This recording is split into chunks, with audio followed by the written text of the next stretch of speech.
Hello and welcome to episode 8 of our Tamiya TT-01 Race Build from RC Empire. Now in the last episode out on track you saw we were losing signal, and at the end of the video you saw us smash into the wall at almost full speed with 3S lipo because of it. So since we already have an excellent Futaba 3PV transmitter from our TT-02 build, which we've got a full unboxing of, we thought we'd just go ahead and pick up a second receiver for it and stick it in the TT-01 and use the Futaba 3PV for both cars. Now honestly, I'd prefer to have a separate transmitter for the TT-01 and TT-02. We do run multiple cars on our transmitters, but only different style ones. For example, we'd run our Tamiya TT-02 and the Axial SMT-10 on the same transmitter, because we'd never run them at the same time or race them against each other. Whereas the TT-01 and the TT-02, if we had a separate transmitter, we could race them and run them together on the track at the same time. But for now, this is fine, and we'll have a very reliable transmitter in our TT-01 for the race series.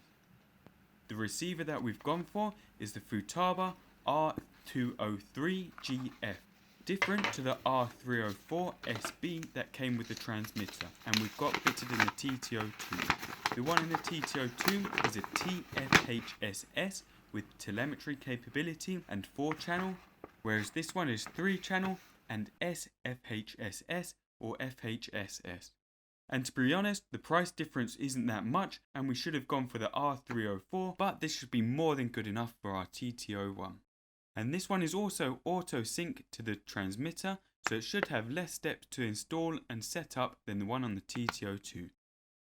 If we open up the box, we've got a couple of instructions. With the transmitter itself, it comes secured on this little platform to keep it safe. And as you can see, it looks pretty standard.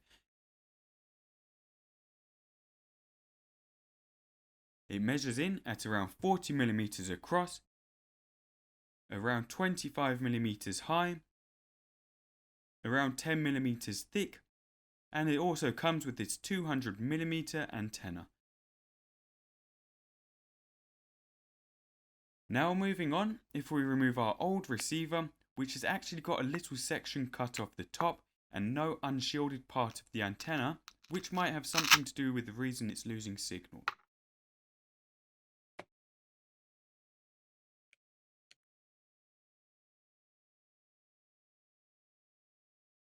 But if we get rid of that for now, and we might come back to it later.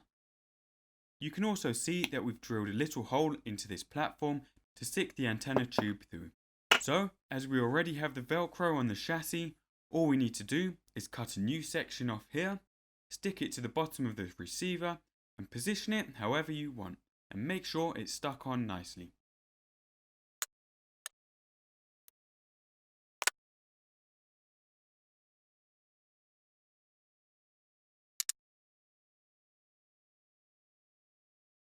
Feed the wire through the hole,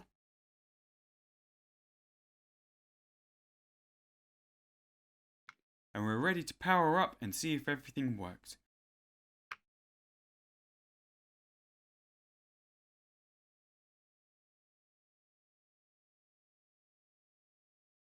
Now firstly, before we power the car and receiver on, we need to make sure that the transmitter is in a new memory mode, so we don't overwrite the TT-02 settings on mode 1. And we also need to set this mode from TFHSS to SFHSS, otherwise it won't bind. Now power up the car, the LED will flash green, push the link button, and you're good to go. That's it. It's super easy. Make sure you have your channels correct, so we've got our steering on channel 1 and the ESC in channel 2.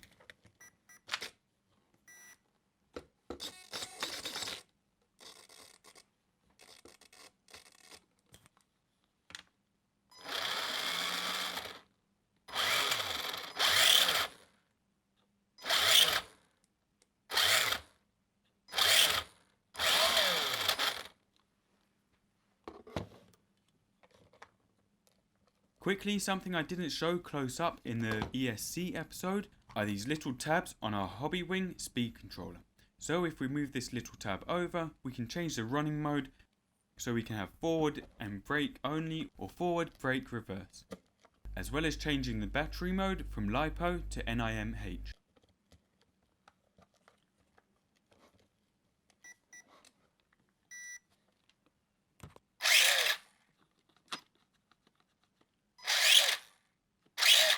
And there you have it, an excellent transmitter and receiver now installed on our TT-01. And as mentioned in the unboxing video of the transmitter, there are a few settings you can play with as well, like ABS, throttle and steering exponential, but I'm not sure yet how much of that we're allowed to use for the race series, for example drag brake, so we'll have to read up on that.